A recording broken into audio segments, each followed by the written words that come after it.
শুক্রবার জুমার দিন পবিত্র একটি দিন, গরিবের হজের দিন।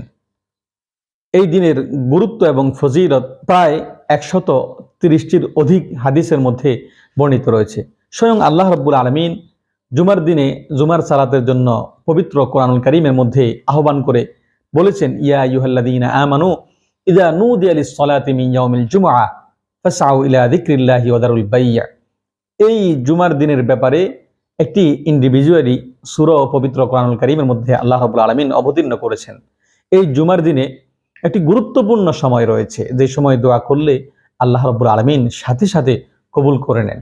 সাহাবায়ে কেরাম রাসূল আরবি সাল্লাল্লাহু আলাইহি সাল্লামের নিকটে আরজ করলেন, ইয়া রাসূলুল্লাহ, এই গুরুত্বপূর্ণ সময়টি কখন? প্রতি উত্তরে রাসূল আরবি সাল্লাল্লাহু আলাইহি সাল্লাম বললেন, জুমার দিনে যখন সূর্য ডুবে যায় এর পূর্ব সময়ে 20-25 মিনিট সময় থাকে। এই সময়টা কোনো বান্দাবান্দি যদি আল্লাহ রাব্বুল আলামিনের কাছে প্রার্থনা করতে দেরি হয়, আল্লাহ রাব্বুল আলামিন সাথে সাথে কবুল করে নেন। সুবহানাল্লাহি ওয়া বিহামদিহি। সুতরাং আমরা এই সময়টা, এই অল্প একটু সময়, এই সময়টা আল্লাহ রাব্বুল আলামিনের কাছে প্রার্থনা করে আমলের মাধ্যমে সন্তুষ্ট করে নিজেদের চাহিদাগুলি পূর্ণ করার জন্য প্রার্থনা করি।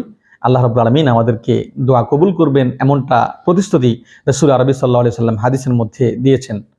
আল্লাহ রাব্বুল আলামিন আমাদের সকলকে ইবাদতের মধ্যে মগ্ন থেকে বাকি জিন্দেগি অতিবাহিত করার জন্য তৌফিক দান করুক। সকলে ভালো থাকুন, সুস্থ থাকুন। আসসালামু আলাইকুম ওয়া রাহমাতুল্লাহি তাআলা ওয়া বারাকাতুহু।